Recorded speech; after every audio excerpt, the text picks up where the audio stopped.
So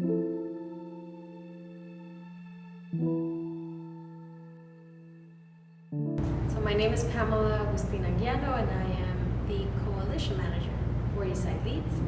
And our acronym for LEADS, spelled out, means Leadership for Equitable and Accountable Development Strategies.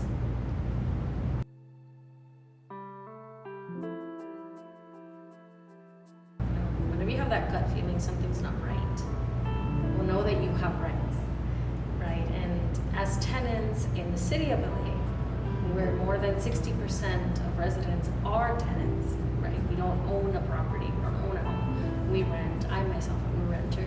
We have rights. But those rights they're different if we are from a city, and every city has their own rights. Some cities have stronger protections, like the city of Los Angeles. Some cities have weaker protections, like Pasadena, for example. And some of those rights that we all do have are a just cause reason for eviction, meaning that the property owner has to give you a reason as to why they are evicting you. We have a right to advance notice. They can't just say tomorrow te vas. No, they have to, depending on the city where you live, you might have 30 days, 60 days, 90 days, 120 days before your eviction can actually move forward. And above all things, an eviction has to come with a summons from the court. And the only entities that can carry out that eviction is the sheriffs of LA County. So very important, because sometimes in our communities we hear, right, oh, you're not paying rent, well, I'm gonna call amiga. Or you're not paying rent, or I'm gonna call the cops. Well, that's intimidation, and that's illegal, because the only people that can evict you is the court through a very specific process. And if the judge says, yes, you're gonna be evicted, then it's only the sheriffs that can evict you. There are many rights, right? But above all things, like Eastside Leads, we, with our members, with the different organizational partners, we do tenant organizing, tenant advocacy, and advocacy, because we believe that it is by knowing our rights or by advocating for stronger rights, it's one way that we can prevent displacement. It can't be done by itself, but it's one way. Like if we solidify these rights, we inform, we empower people with that knowledge, displacement won't be as easy.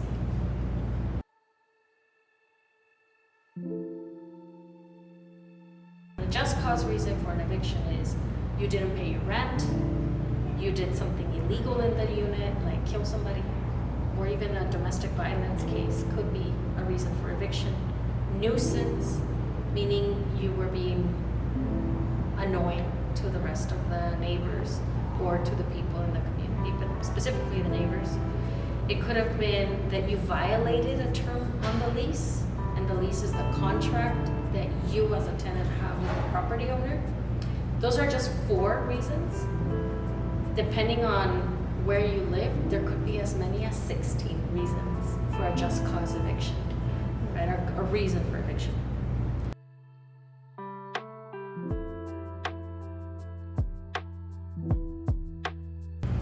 You have been given a summons of eviction, you need to respond.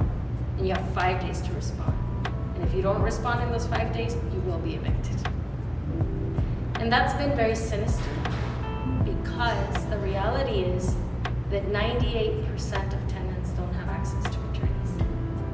So with Eastside Leads, we believe in the right to counsel, the right to an attorney. We joined a coalition over the pandemic that's pushing for that right to be a reality. We want to flip that imbalance, right? Where 98% of tenants don't have a right to an attorney, well, we want that to be a right, and a codified right in the city and in the county and in the state, ideally. But yeah, so what we've learned in terms of your question of what is a reason for eviction, anything can become a reason if we don't know our rights, right? Because we might live in fear. We might think, oh no, they're right. The landlord is right? Maybe my kids are being a nuisance. And you believe it only because that property owner keeps harassing you and intimidating you and making life so horrible for you. And you eventually, you can't take it, so you move. So at the end of the day, everything can be a reason for eviction, I believe, if we don't know our rights. But when we have community together, we have the resources, that's powerful, because then we can push back.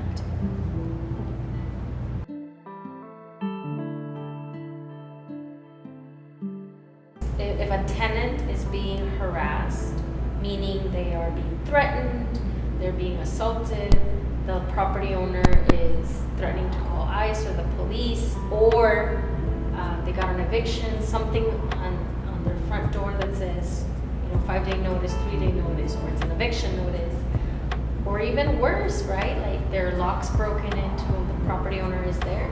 They absolutely need to call Stay Housed LA County, or they can look up Stay Housed LA, actually not Stay Housed LA County, it's just stayhousedla.org.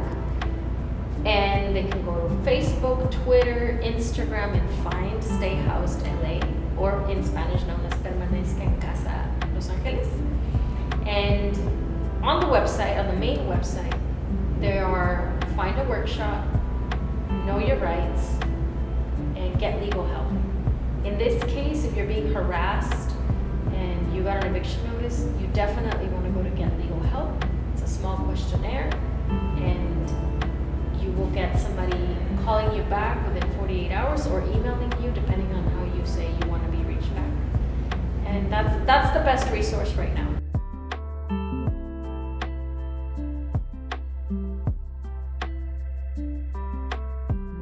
Maybe you're inspired and you're like, okay, well, I live in a community that I'm not close to Eastside Leads, I'm not close to the city of LA, but let me form my own tenants union. And that would be even better. Because there are 88 cities in the county, there is not a local tenants union in every 88 city. How about we get that? Right? We have one in Pasadena, we have one in Glendale. And tenants unions are very different than nonprofits, right? Because they are autonomous, because they are volunteer-led and run, but it's another resources that tenants have.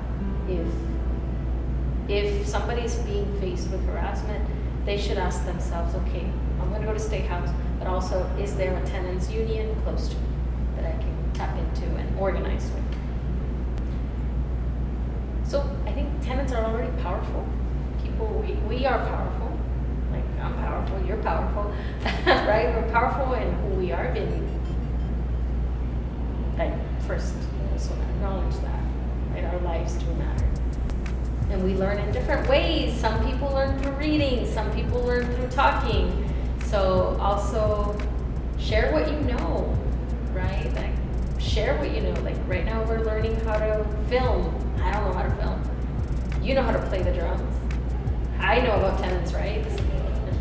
Let's get together and do it together. So that's it. Just really come together. And although that sounds romantic, there was a point that we couldn't come together during the pandemic, and that was very difficult to do this work when we were in isolation. I think I want to say that because we should come together now. Because if we're vaccinated, or if we're safe, or there's somebody that's not vulnerable to getting sick, we should come together and support those that may not be able to come